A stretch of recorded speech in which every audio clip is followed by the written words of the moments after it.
excellent academy.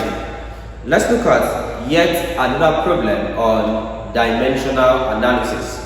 Now this question says, okay guys, so this is the question we're about to solve on dimensional analysis. Make sure you copy the question down and let's solve it together. the period of revolution in brackets small t of a planet moving around the sun in a circular orbit depends upon the radius small r in bracket of the radius of the orbit, comma, mass of the sun, capital M, and gravitational constant, capital G. Show dimensionally that t squared is directly proportional to r cubed. Alright? Show dimensionally that t squared is directly proportional to r cubed. Hence, find the numerical value of t if r is equal to 6.4 micrometer, comma, capital M is equal to 2,000 kilogram, comma, G, that's gravitational constant, is equal to 6.67 times 10 to the power minus 11 Newton meter square per kilogram square. And then constant of proportionality equal to 0.5. Let's solve this question. The solution, our first task would be to list out our given quantities. So they said period of revolution, period of revolution, we call this a small t, but dimensionally t is capital T. Okay, next we said depends upon the radius of orbit, number 2, and given radius of orbit. We call this r, but we know that the radius is a length, dimensionally. Radius is length. Next we said the mass of the sun. So I'm given mass of the sun,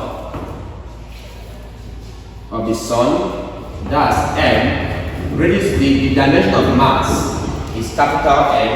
Finally, I'm given number 4, the universal gravitational constant. Gravitational constant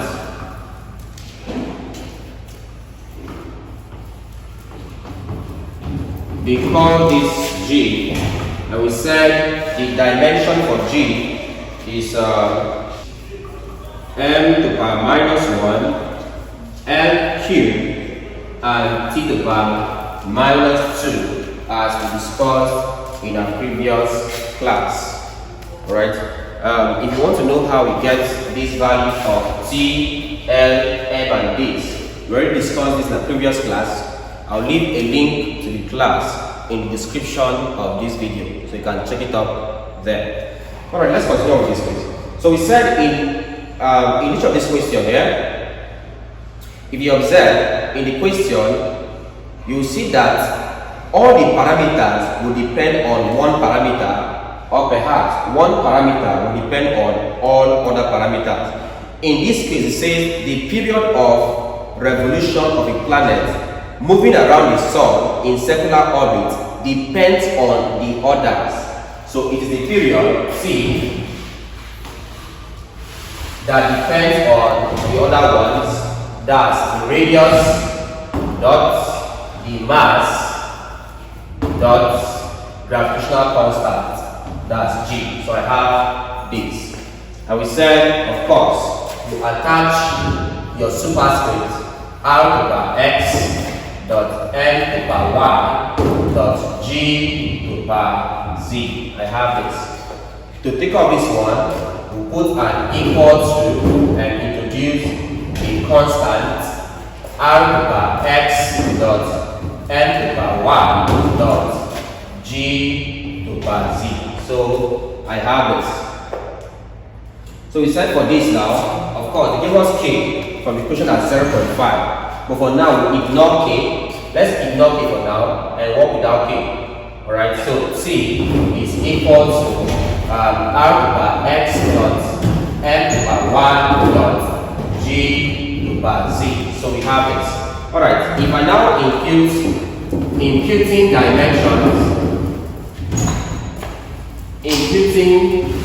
dimensions, I have that for t period, my dimension is t, capital T, that t is equal to, for radius, my dimension is length over x dot, for mass, my dimension is n over y dot, for g, my dimension is n over minus 1,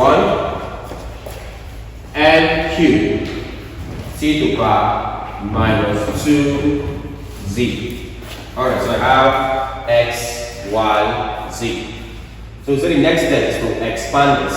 If I expand this, I'll have that t is equal to L over x dot n over y dot this and this gives n over minus 1 times z gives minus z dot L to 3 times z is 3z dot t minus 2 times z is minus 2z. So I have this question. Right, so I have this. Next up, I'll collect like terms. Divide it this way. So I'll now collect like terms. So I have that t is equal to, arrange these in terms of MLT.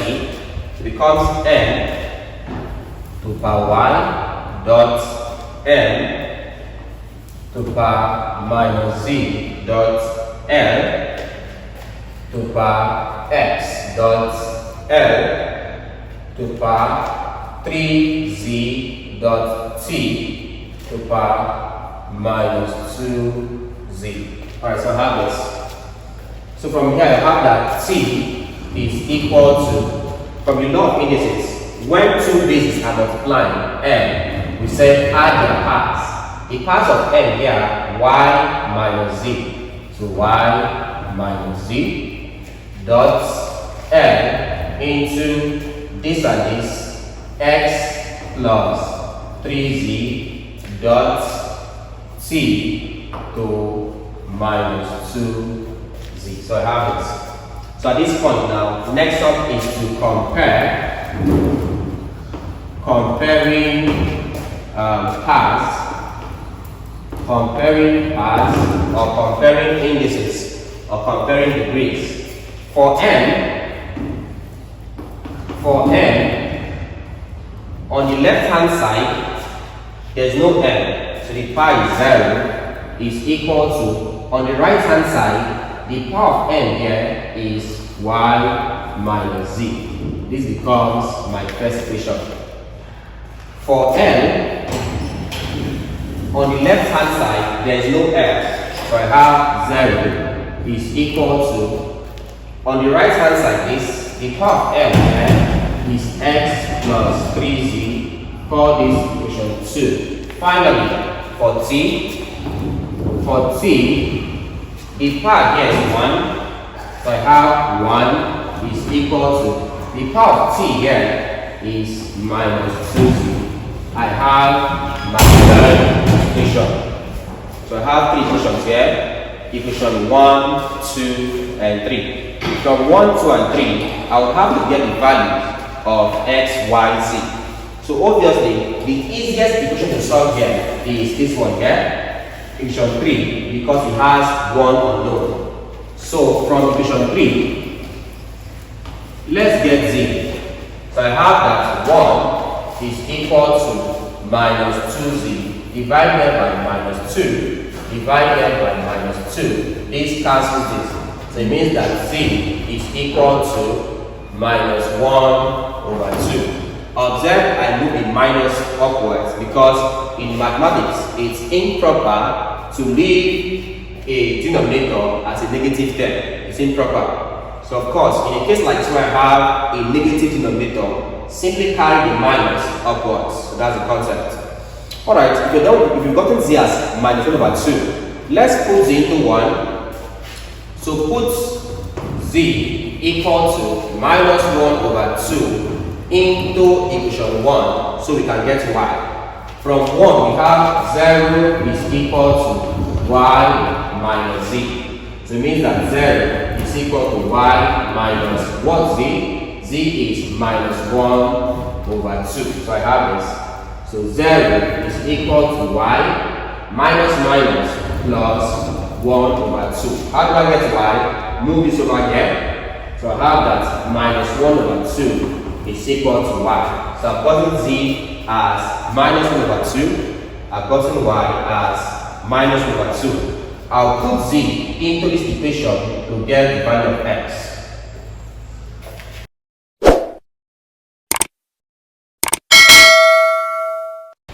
So it means that if I put z into 2, it means that 0 is equal to x plus 3z. So I'll have that 0 is equal to x plus 3. Z is minus 1 over 2. If I multiply this, 0 is equal to x plus minus 3 over 2. Move this over here.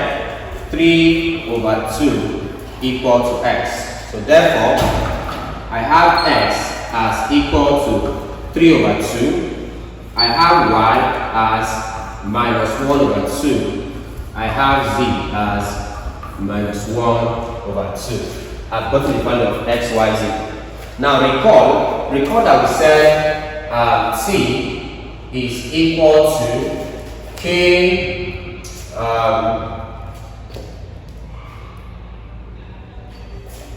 k arrow x dot m y dot g z. So recall that we had this particular equation. So if I now put in the values, if I now substitute these values, it means that t is equal to k into r to power x. X is 3 over 2. X is 3 over 2 dot m. Y is minus 1 over 2 dot g. Z is minus 1 all over 2. So I have this.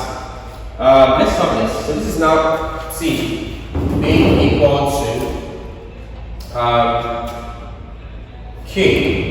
This will give you r over 3 over 2. To eliminate this minus, it becomes 1 all over. Take inverse 1 all over m over 1 over 2. Observe, there's no more minus. Dot. To eliminate this minus, take inverse 1 all over g to power 1 over 2. So I have these. Okay, so what next? I will have that t is equal to k times r. That's k r over 3 over 2. This times 1 times 1 is itself. All over m to the power 1 over 2 means square root of m times g to the power 1 over 2 means square root of g. That's equal to, we know that this can also be expressed as k r to the power 3 times 1 over 2. Right? Same thing. 3 times 1 over 2 gives you 3 over 2. Of course. All over. From the concept of indices, we know that root a times root b is equal to root ab. So if two terms under square root are multiplying themselves, you can put them under one square root. That means I can put these two under one square root sign. That is this, and it's still correct. Under one square root sign, and it's still correct. Alright, so if I work this up now, it means that from here, c is equal to k So this becomes the square root of r cubed, because this gives you square root of r cubed all over root mg. So I have this. Okay. Also from law of indices, we know that root a all over root b is equal to root a over b. So if two terms are divided, you can put them under one square root sign. So this is equal to k square root of this r cubed all over mg. Still correct. Alright, so it means that t is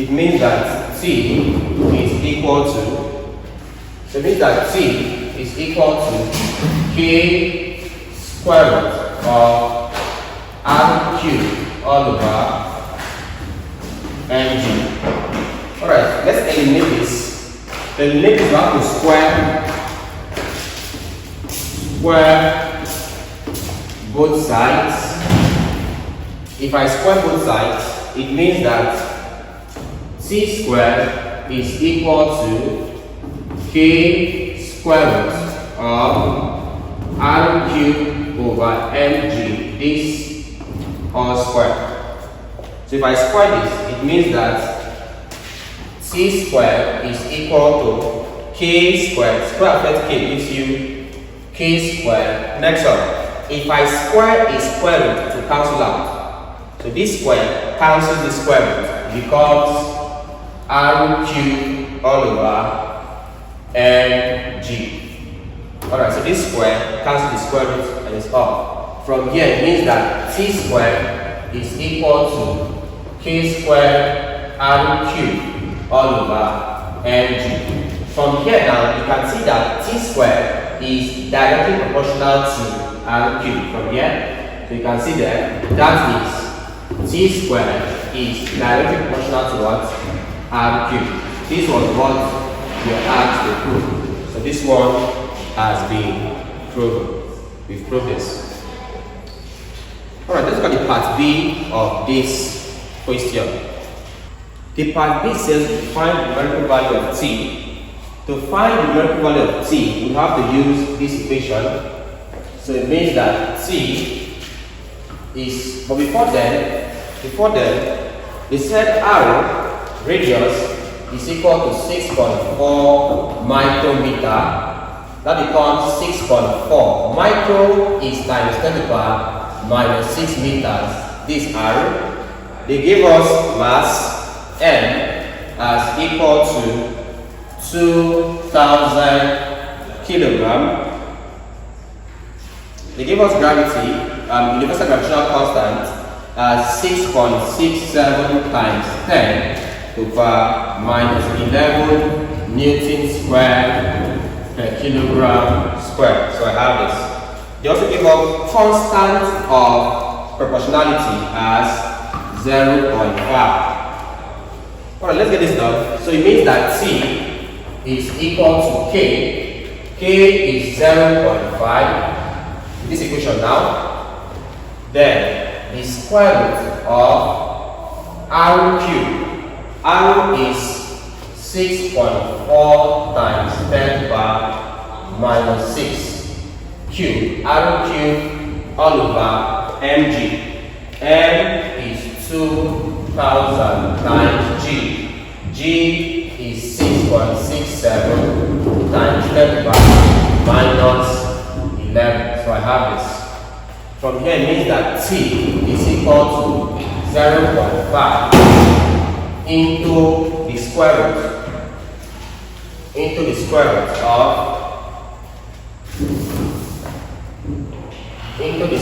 of 6.4 times 10 to the power minus 6 cubed. That becomes 6.4 times 10 to the power minus 6 cubed.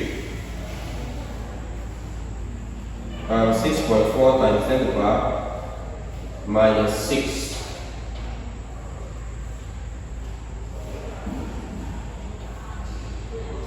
cubed. That is about 2.62 2144 times 10 to the power minus 16 all over the denominator gives 2000 times 6.67 times 10 to the power minus 11. That gives 0.123456. 1, 2, 3, 4, 5, 6. Trying to confirm that 1, 2, 3, 4, 5, 6. 1, 3, 3, 4. Okay? Alright, so it means that t is equal to 0.5 into the square root of, if I divide this two, I'm having 2.6214 times 10 to the power minus 16 all over 0.123123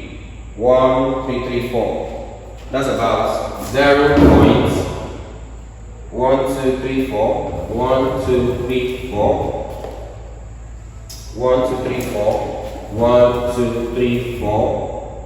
197 becomes this. Let me confirm this. 1, 2, 3, 4, 5, 6, 7, 8. 1, 2, 3, 4, 5, 6, 7, 8. So I have this. So t is equal to, if I punch this, 0.5 times square root of 0.12345678 that is about